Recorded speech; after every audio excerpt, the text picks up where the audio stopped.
Hi everyone, welcome to appetizing and parenting. Parenting एक journey है और इस जर्नी में हम अपने बच्चों के लिए सब कुछ बेस्ट करना चाहते हैं। हम अपने बच्चों को सब कुछ बेस्ट देना चाहते हैं, पर कभी कभी ये बेस्ट का मतलब हम गलत समझ लेते हैं। बेस्ट का मतलब हम ठीक से समझ नहीं पाते हैं और हम कुछ गलतियां कर बैठते हैं। जैसे कि आज हम बात करेंगे एक ऐसे ही टॉपिक पर जो बहुत सारे पेरेंट्स के मन में कंफ्यूजन क्रिएट करता है। बच्चों के लिए सही स्कूल कैसे चूज करें। ये टॉपिक बहुत सारे पेरेंट्स के मन में बहुत ही ज्यादा कंफ्यूजन क्रिएट करता है। क्या एक्सपेंसिव स्कूल ही बेस्ट होता है? वास्ट इंफ्रास्ट्रक्चर या हाई फीस वाला स्कूल ही बच्चों के लिए बेस्ट होता है, या यही बच्चों के फ्यूचर सिक्योर करता है? क्या ये है बेस्ट स्कूल? तो क्या है बेस्ट स्कूल का डेफिनेशन?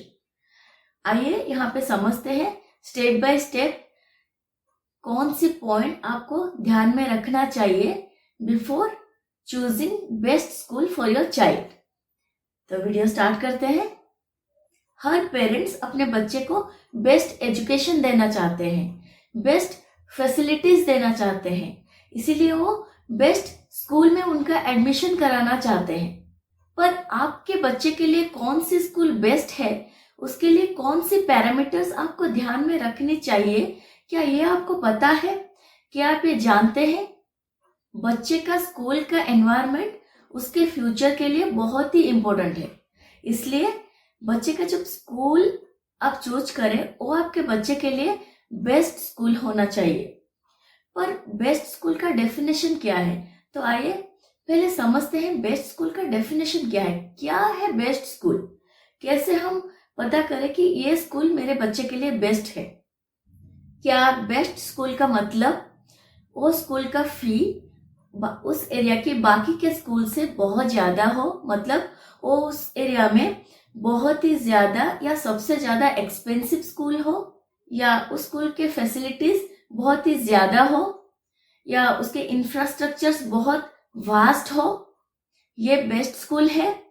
जिस स्कूल के बच्चे घर पे आते ही बोलते हैं, मम्मी पापा आईफोन का लेटेस्ट मॉडल मार्केट पे आ गया है, मेरे लिए बुक करो, मुझे चाहिए, मेरे फ्रेंड्स के पास है तो मुझे भी चाहिए, मेरे लिए तुरंत बुक करो। या फिर मेरे फ्रेंड्स के पापा उन्हें फरारी, लैम्बोर्गिनी, मर्सिडीज या BMW में छोड़ने आते हैं, पर क्या आप आ जाते हो ये hyundai या महिंद्रा लेके? मत आने मेरे स्कूल के पास ये खटारा लेके मेरे फ्रेंड्स के सामने। या फिर जब समर वेकेशन के बाद आता है तो यूरोप जाना है या फिर US जाना है, ये डिमांड रखते हैं।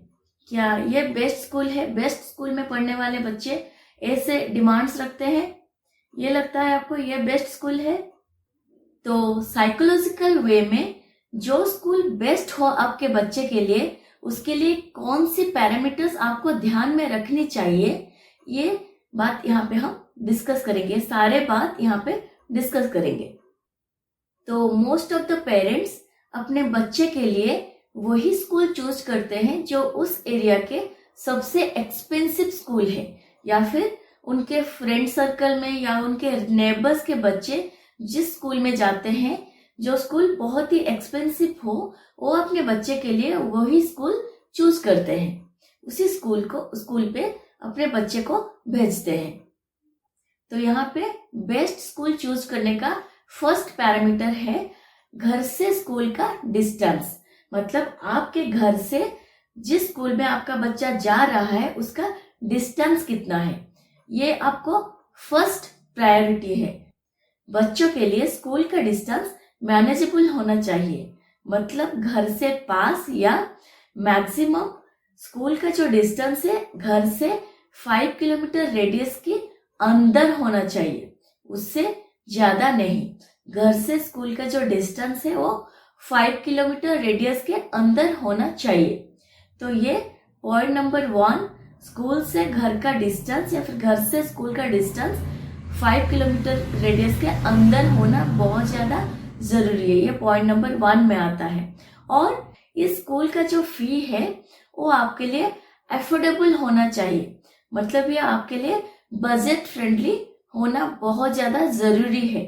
बिकॉज बहुत सारे पेरेंट्स कुछ सिली रीजंस की वजह से अपने बच्चे को एक दूर के स्कूल में रखते हैं। जैसे कि मेरे फ्रेंड्स के बच्चे या फिर मेरे नेबर्स के बच्चे इतना बड़ा स्कूल में जाते हैं, वो कह पाए अपने फ्रेंड सर्कल में या फिर अपने रिलेटिव्स में कि मेरा बच्चा फलानी एंड फलानी इंटरनेशनल स्कूल में जाता है और मैं इतना लाख रुपीस फी भरता हूँ। इससे क्या होता है, कई बार आप सबने देखा होगा कि बच्चे अपने पेरेंट्स के रॉन्ग डिजायर को फुलफिल करने के लिए सुबह सुबह उठ के 8 किलोमीटर 10 किलोमीटर तक के स्कूल में जाते हैं और 2-2 घंटे 3-3 घंटे उनके ट्रैवलिंग टाइम में चले जाते हैं। स्कूल बस में या स्कूल वैन में उनके 2-2 घंटे 3-3 घंटे टाइम वेस्ट हो जाते हैं। सोचिए, वो बच्चा अगर घर से पास किसी स्कूल में जाता हो या फिर 5 किलोमीटर रेडियस के अंदर किसी स्कूल में जाता हो तो उस 10 मिनट्स 15 मिनट्स या 30 मिनट्स के अंदर ही वो स्कूल में रीच हो जाता।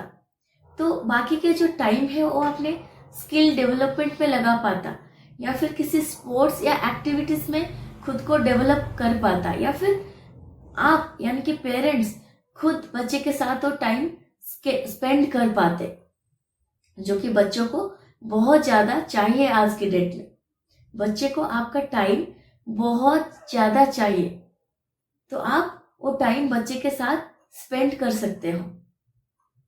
यहाँ पे आप बोलेंगे स्कूल में तो बहुत सारे एक्टिविटीज होते हैं, बहुत सारे स्पोर्ट्स खेले जाते हैं, वहाँ पे बच्चा खुद को इम्प्रूव करेगा, वहाँ पे बच्चा अपने स्किल्स को डेवलप करेगा।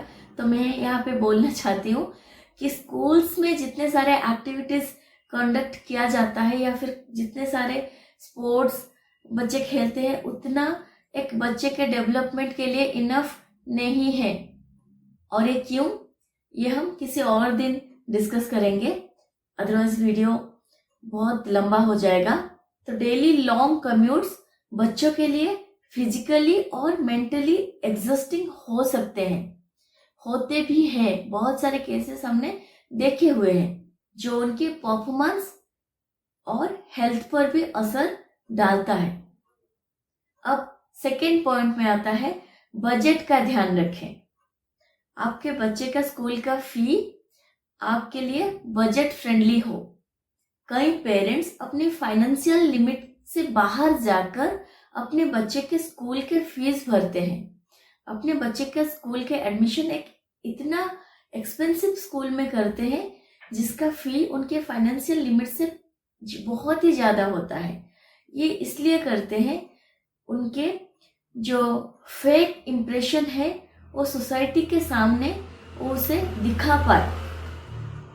पर क्या आपने कभी सोचा है कि इसका बच्चे पर क्या असर होता है? जब एक so called high standard school में आप अपने बच्चे का एडमिशन कराते हैं तो जब उस स्कूल का जो एनवायरनमेंट है वो आपके घर के एनवायरनमेंट से मैच ना होता तो आपके बच्चे में एक इंफीरियरिटी कॉम्प्लेक्स आ जाता है। कभी आपने इस बारे में सोचा है? तो उनके अंदर इंफीरियरिटी कॉम्प्लेक्स डेवलप हो जाता है, उनका सेल्फ कॉन्फिडेंस कम हो जाता है और वो खुद को सोसाइटी के सामने बहुत ही छोटा महसूस करने लगते हैं और खुद को आइसोलेट कर लेते हैं। और आगे जाके वही बच्चों को अल्कोहल या ड्रग्स या कई सारे एडिक्शन का लत लग जाता है।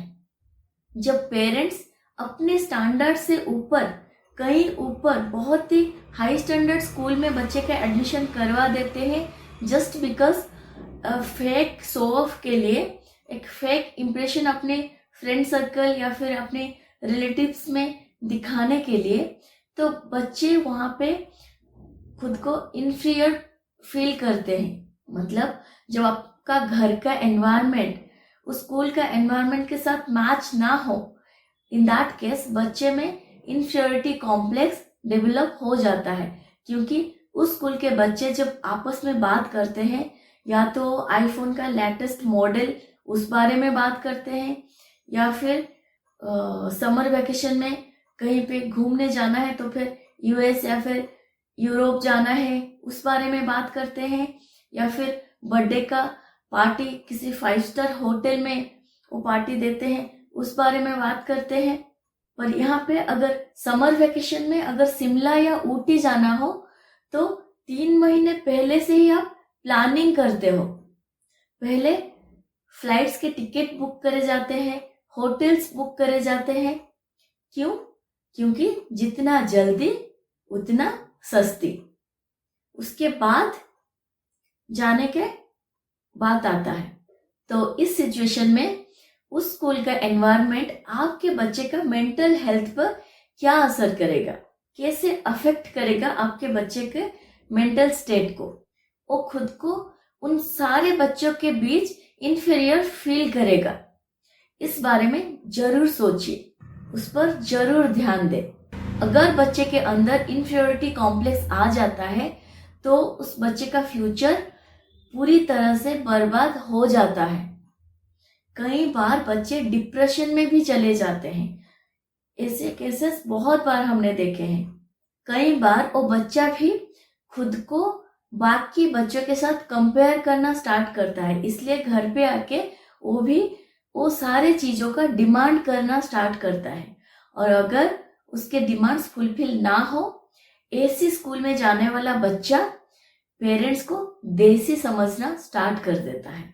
मैंने कई बार पेरेंट्स को रोते हुए ये कहते हुए सुना है कि हमने हमारे बच्चे के लिए क्या कुछ नहीं किया।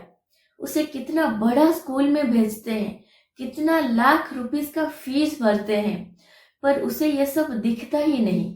उसे तो बस उसके फ्रेंड्स के मौज शौक, उनके घूमना फिरना, उनके लग्जरी, उनके पार्टीज, उनके गैजेट्स, यही सब दिखता है। वो आके वही सारी चीजें हमसे डिमांड करता है। और जब हमें अफोर्ड नहीं कर पाते, हम बोलते हैं हमें अफोर्ड नहीं कर पाते, तो बच्चा सीधा मुंह पे ही बोल देता, अफोर्ड नहीं कर पाते तो मुझे पैदा ही क्यों किया। और ये मैं अपने मन से नहीं बोल रही हूँ, मैंने ये बहुत सारे पेरेंट्स को कहते हुए सुना है, देखा है। शायद आप सब भी देखे होंगे ऐसे बच्चों को कहते हुए। यूं ही आजकल चाइल्ड डिप्रेशन के केसेस बढ़ने ही गए विदाउट एनी रीजन। पेरेंट्स इसके लिए सबसे पहले रिस्पॉन्सिबल है। स्कूल में बच्चे को जो फैसिलिटीज मिलती हो, जो लग्जरी मिलती हो, जो एक्सपोजर मिलती हो, वो आपके घर के कंपैरिजन में 60 to 70% होना ही चाहिए। तभी वो बच्चा जब घर पे आएगा तो उसे घर बहुत ही अच्छा लगेगा, घर स्कूल से ज्यादा अच्छा लगेगा। वही स्कूल आपके बच्चे के लिए चूज करे जिसका फी आपके बजट का 70% हो। फॉर एग्जाम्पल, अगर आपका बजट 1 लाख है पर ईयर, तो आप वही स्कूल आपके बच्चे के लिए चूज करें जिसका एनुअल फी 70,000 हो। लाइक आपका बजट अगर 1 लाख का बजट है, आप 1 लाख फी दे सकते हैं, तो स्कूल ऐसे चूज करें जिसका फी 70,000 ही हो। अगर स्कूल का फी उससे ज्यादा हो तो आपकी फाइनेंशियल स्टेबिलिटी डिस्टर्ब हो सकती है और आपके बच्चे के extra curricular activities, health care या दूसरे जरूरी खर्चे शायद नहीं कर पाएंगे या फिर मुश्किल में कर पाएंगे। इसलिए हमेशा अपनी फैमिली का फाइनेंशियल हेल्थ का ध्यान रखें। अब पॉइंट नंबर 3, बच्चे की सेफ्टी। स्कूल का इंफ्रास्ट्रक्चर सेफ होना चाहिए, जैसे कि proper boundary walls, CCTV cameras और secure entry exit points. School में बेसिक फैसिलिटीज होना बहुत ज्यादा जरूरी है, जैसे कि ventilated classrooms, well equipped science and computer labs, rich library, safe and engaging sports facilities और एक्टिविटी बेस्ड लर्निंग के लिए एक्टिविटी रूम्स। बच्चों के लिए क्लीन एंड हाइजीनिक वॉशरूम्स और प्रॉपर सुपरविजन होना जरूरी है, स्पेशली ड्यूरिंग ब्रेक्स और आउटडोर एक्टिविटीज। स्कूल का स्टाफ कैसे है ये भी चेक करें। क्या टीचर्स और सपोर्ट स्टाफ ट्रेंड है, क्या उनका बैकग्राउंड वेरीफाइड है, और सबसे इम्पोर्टेंट स्कूल का इमरजेंसी प्रोटोकॉल समझना। क्या फायर सेफ्टी ड्रिल्स होती है? क्या मेडिकल इमरजेंसीज के लिए नर्स या फर्स्ट एड अवेलेबल है? स्कूल में साइकोलॉजिस्ट या काउंसलर अपॉइंटेड है कि नहीं, ये भी आपको चेक करना चाहिए। स्कूल में एक दो स्पोर्ट्स ना हो तो चलेगा, स्कूल में फैसिलिटीज थोड़ा कम हो तो भी चलेगा, पर अगर एक स्कूल में साइकोलॉजिस्ट या एक काउंसलर हो तो वो स्कूल को जरूर अपने प्रायोरिटी लिस्ट में डालिए, क्योंकि स्कूल में जो टीचर होते हैं वो बिजी रहते हैं बच्चों को पढ़ाने में, उनके रिजल्ट चेक करने में, उनके क्वेश्चन पेपर बनाने में। वो बच्चों पे इतना साइकोलॉजिकल वे में बच्चों पे ध्यान नहीं रख सकते। तो इन दैट केस बच्चे जो बहुत कुछ ऐसे बात होते हैं जो बच्चे पेरेंट्स के साथ भी कभी कभी शेयर नहीं कर पाते, टीचर्स के साथ भी कभी कभी शेयर नहीं कर पाते। उस केस में जो स्कूल में साइकोलॉजिस्ट होते हैं या फिर काउंसलर होते हैं, वो बच्चों को इंसिस्ट करते हैं कि वो उनके प्रॉब्लम्स उनके साथ शेयर करें और उन्हें हेल्प कर पाए। वो पेरेंट्स के साथ डिस्कस करें कि बच्चे में क्या प्रॉब्लम है, बच्चों को क्या प्रॉब्लम्स हो रहे हैं। तो इसलिए स्कूल में साइकोलॉजिस्ट या काउंसलर है कि नहीं, ये जरूर से चेक करें। अगर आपको लगता है कि स्कूल इस एरिया में कॉम्प्रोमाइज कर रहा है, ये सारे पॉइंट्स में कॉम्प्रोमाइज कर रहा है, तो वहां अपने बच्चे का एडमिशन कराने से पहले 2 बार जरूर सोचिए। Point number 4, school should focus all round development of child. आप अपने बच्चे को सिर्फ और सिर्फ पढ़ने के लिए स्कूल नहीं भेज रहे हैं। स्कूल में बच्चे का ऑल ओवर डेवलपमेंट होना भी जरूरी है। बहुत सारे स्कूल्स सिर्फ एकेडमिक्स पर ही फोकस करते हैं और बच्चों की मार्क्स और उनके रैंक्स को ही उनके सक्सेस मान लेते हैं। तो आपने कई बार देखा होगा, जब आप उनके 10th या 12th का रिजल्ट होता है और उस स्कूल का रिजल्ट बहुत ही अच्छा होता है, और जब वो एडवर्टाइजमेंट करते हैं तो वो स्कूल के आगे एक बोर्ड लगाते हैं, उनके स्कूल के जो रैंकर्स होते हैं उनके परसेंटेज और रैंक के साथ उनके फोटोज भी चिपकाया हुआ होता है। लेकिन ऐसे स्कूल्स में बच्चों पर सिर्फ पढ़ाई का प्रेशर होता है, जो उनका कॉन्फिडेंस और मेंटल हेल्थ को अफेक्ट कर सकता है। आप अपने बच्चे को सिर्फ और सिर्फ पढ़ने के लिए स्कूल नहीं भेज रहे हैं, ये ध्यान में रखना बहुत ज्यादा जरूरी है। उस बच्चे का पर्सनालिटी का डेवलपमेंट होना भी जरूरी है, उसका स्किल्स डेवलपमेंट होना भी जरूरी है। उस बच्चे के अंदर जो टैलेंट है, जो क्रिएटिविटी है, वो भी बाहर आना बहुत ज्यादा जरूरी है। ये सिर्फ और सिर्फ स्कूल से ही आ सकता है। पढ़ाई के साथ साथ ये सारे चीज जब उस बच्चे को मिलता है तो वो बच्चे का ऑल ओवर डेवलपमेंट अच्छे से हो पाता है और वो बच्चा अपने लाइफ में सक्सेसफुल हो पाता है। अदरवाइज सिर्फ और सिर्फ बुकिश नॉलेज रखने वाला वो बच्चा जो 3 इडियट्स का साइलेंशियर जैसा बन सकता है, पर फुनसुक वांगडू नहीं बन सकता।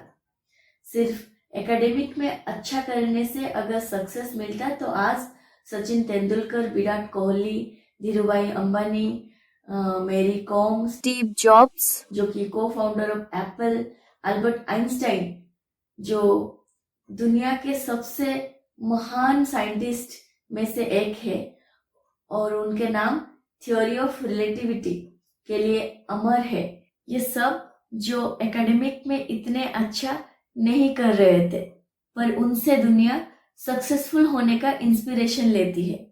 इसलिए आपको एक ऐसा स्कूल चूज करना है जो एकेडमिक्स के साथ साथ एक्स्ट्रा करिकुलर एक्टिविटीज और बच्चों की क्रिएटिविटी को भी प्रमोट करे, तभी बच्चों का होलिस्टिक डेवलपमेंट हो पाएगा। बच्चों के अंदर एक होलिस्टिक डेवलपमेंट होना बहुत जरूरी है, तभी बच्चा सक्सेसफुल हो पाएगा। नहीं तो बच्चा एक बुकिस जैसे वो 3 इडियट मूवी का साइलेंसर वैसे ही बन के रह जाएगा। अब 5th point, student teacher ratio. Student teacher ratio एक इम्पोर्टेंट फैक्टर है जो क्वालिटी ऑफ एजुकेशन को डिफाइन करता है। एक बैलेंस्ड रेशियो इंश्योर करता है कि हर बच्चे को पर्सनल अटेंशन मिलना बहुत ज्यादा जरूरी है। अनडिवाइडेड अटेंशन मिलना जरूरी है बच्चे को क्लासरूम के अंदर। जैसे कि आपको चेक करना है 20:1 या 30:1 है स्टूडेंट टीचर रेशियो। जैसे कि 20:1 मतलब 20 स्टूडेंट्स के लिए एक टीचर, या फिर 30:1 मतलब 30 स्टूडेंट्स के लिए एक टीचर। इससे क्या होता है, बच्चे को टीचर्स की अनडिवाइडेड अटेंशन मिलता है, हर स्टूडेंट्स को पर्सनल अटेंशन मिल पाता है। अगर बहुत सारे बच्चे हो तो वो बच्चे अपने सारे क्वेश्चंस, अपने सारे डाउट्स स्टूडेंट टीचर्स तक नहीं पहुंचा पाएंगे, क्योंकि बहुत सारे बच्चे और टीचर एक है। इसलिए maximum student teacher ratio 30:1, best case में 20:1 बेस्ट है। इसलिए सबसे बेस्ट आप चेक करें जिस स्कूल में स्टूडेंट टीचर रेशियो 20:1 या मैक्सिमम 30:1 है। तो आप क्या चेक कर सकते हैं, एक क्लास में कितने स्टूडेंट्स हैं और कितने टीचर्स हैं। जैसे कि मेरी बेटी जिस स्कूल में जाती है वहां पे स्टूडेंट टीचर रेशियो है 20:1, उसकी क्लास की स्ट्रेंथ है 40, पर उसकी क्लास टीचर्स 2 हैं, यानी कि 20:1, 20 स्टूडेंट्स के लिए एक क्लास टीचर। और क्लास में एक असिस्टेंट टीचर हमेशा अवेलेबल रहती है, जो कि अगर किसी बच्चे को कोई प्रॉब्लम आता है या फिर बच्चा पूछ नहीं पाता, इन दैट केस वो असिस्टेंट टीचर जो है वो बच्चे का जो क्वेश्चन है टीचर तक पहुंचा पाते हैं, या फिर हो सके तो वो भी बच्चे का हेल्प कर पाते हैं। तो आपको क्या क्या चेक करना है, एक क्लास में टोटल कितने स्टूडेंट्स है ये पेरेंट्स को चेक करना है, क्या असिस्टेंट टीचर्स अवेलेबल है, क्या स्पेशल नीड्स के लिए सेपरेट स्टाफ है। ऐसे स्कूल्स हैं जिसमें एक क्लास में बहुत सारे सेक्शंस है, उन स्कूल्स को अपने प्रायोरिटी लिस्ट से हटाइए। बहुत सारे अच्छे स्कूल जिनमें एक ही सेक्शन होता है उनको कंसीडर करें। आज भी बहुत सारे स्कूल्स हैं जिनमें एक ही सेक्शन हो, एक क्लासरूम में एक ही सेक्शन हो, उससे ज्यादा नहीं। मैं सीबीएसई, आईसीएसई इन सारे स्कूल्स की बात कर रही हूँ। एक क्लासरूम में सिर्फ और सिर्फ एक सेक्शन है। ऐसे स्कूल्स को आप अपने प्रायोरिटी लिस्ट में डालिए। नेक्स्ट पॉइंट नंबर 6, बच्चे को क्वेश्चन करने की आजादी हो। स्कूल का एनवायरनमेंट ऐसा होना चाहिए जहां बच्चों को अपने डाउट्स और क्वेश्चंस पूछने की फ्रीडम हो। जब बच्चे अपने क्वेश्चन को कॉन्फिडेंटली पूछते हैं तब उनका कॉन्फिडेंस और क्यूरियोसिटी दोनों ही बढ़ता है। तो ऐसे ही स्कूल चूज करें जिस स्कूल में बच्चे को क्वेश्चन करने का पूरा आजादी हो, बच्चे निडर होके क्वेश्चन कर पाए। अब point number 7, parent teacher communication, PTM, parent teacher meeting जिसे हम कहते हैं। एक अच्छे स्कूल में बच्चों की डेवलपमेंट के साथ साथ पेरेंट्स के भी डेवलपमेंट पे फोकस किया जा रहा हो। उस स्कूल में पेरेंट्स और टीचर्स के बीच कम्युनिकेशन सीमलेस होना चाहिए। पेरेंट्स को कभी भी क्लास टीचर और स्कूल काउंसलर से कनेक्ट करना हो तो इजीली कर पाए। उन स्कूल्स में पीटीएम भी कंडक्ट किया जाता है, जिससे पेरेंट्स अपने बच्चे की प्रोग्रेस और चैलेंजेस के बारे में डिस्कस कर पाते हैं। इस पीटीएम में टीचर्स बच्चे में और कौन सी डेवलपमेंट कैसे करना है ये पेरेंट्स को एजुकेट करते हैं, क्योंकि स्कूल में वो टीचर ही है जो बच्चे के साथ मैक्सिमम टाइम स्पेंड करते हैं। बच्चे में क्या टैलेंट है टीचर्स को बहुत ही अच्छे से पता होता है। तो बच्चे को कौन सी फील्ड में इंटरेस्ट ज्यादा है या कौन सी फील्ड में वो बच्चा और अच्छा कर सकता है, ये टीचर को सबसे ज्यादा अच्छे से पता होता है। अब पॉइंट नंबर 8, पेरेंट्स का फीडबैक। पेरेंट्स को स्कूल के प्रोसेस और अपने बच्चे की ग्रोथ के बारे में फीडबैक देने का पूरा हक मिलना चाहिए। एक अच्छा स्कूल हमेशा पेरेंट्स के सजेशंस को सीरियसली लेते हैं और इम्प्रूवमेंट करते हैं। पॉइंट नंबर 9, उस स्कूल में आपके बच्चे पे फिजिकल पनिशमेंट या वर्बल अब्यूज ना हो। हर पेरेंट्स को ये चेक करना है कि क्या स्कूल के रूल्स में क्लियरली मेंशन है कि बच्चों के ऊपर फिजिकल पनिशमेंट और वर्बल अब्यूज अलाउड नहीं है। क्या स्कूल में पॉजिटिव रेनफोर्समेंट टेक्निक्स का यूज होता है? फिजिकल पनिशमेंट से बच्चे का कॉन्फिडेंस और उसका सेल्फ एस्टीम गिर जाता है। वो अपने आप को बेकार या गिल्ट में महसूस करने लगता है। बच्चा सिर्फ टीचर से डर के पढ़ाई करने लगता है। वो अपनी इम्प्रूवमेंट के लिए नहीं पढ़ता या फिर अपने मन से नहीं पढ़ता, बस टीचर से डर के पढ़ता है। बच्चा अगर टीचर से सिर्फ डर के पढ़ाई करेगा तो बच्चे में जो समझना और एक्सप्लोर करने का जज्बा है वो पूरी तरह से खत्म हो जाएगा।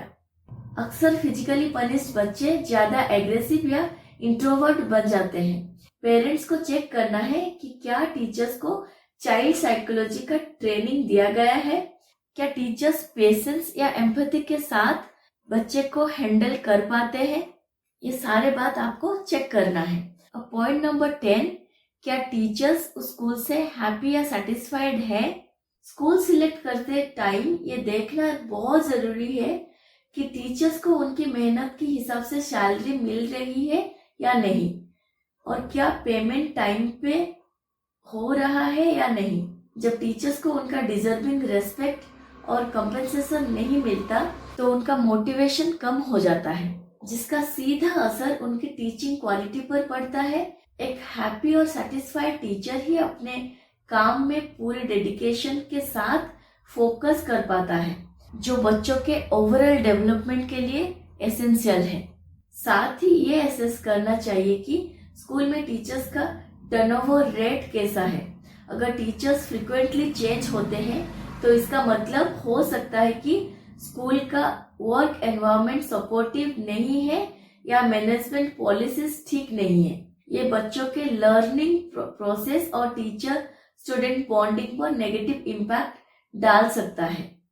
एक स्कूल जहां टीचर्स लंबे समय तक काम करते हैं वहां स्टेबिलिटी और कंसिस्टेंसी होती है, जो बच्चों के एकेडमिक्स और पर्सनल ग्रोथ के लिए एक स्ट्रॉन्ग फाउंडेशन बनाता है। आपका बच्चा एक ऐसे एनवायरनमेंट में हो जहां टीचर्स अपने रोल को जेन्युइनली एंजॉय करते हो, ये इंश्योर करना आपकी प्रायोरिटी होनी चाहिए। तो अपने बच्चे के लिए बेस्ट स्कूल चूज करते टाइम सिर्फ एकेडमिक फैसिलिटीज नहीं, सिर्फ हाई फीस नहीं, बल्कि स्कूल का ओवरऑल एनवायरनमेंट, टीचर्स की सेटिस्फेक्शन और पर्सनल डेवलपमेंट अपॉर्चुनिटीज पर भी ध्यान देना चाहिए। आपका बच्चा एक ऐसा स्कूल में हो जहां उसका हर पहलू से विकास हो, यह आपका प्रायोरिटी होना चाहिए। तो अगर ये वीडियो आपको यूजफुल लगा हो तो वीडियो को लाइक करें, शेयर करें उन पेरेंट्स के साथ जो अपने बच्चे के लिए स्कूल ढूंढ रहे हैं या फिर ढूंढने वाले हैं, और चैनल को सब्सक्राइब करें। Thank you for watching. मिलते हैं अगले वीडियो में एक नए टॉपिक के साथ।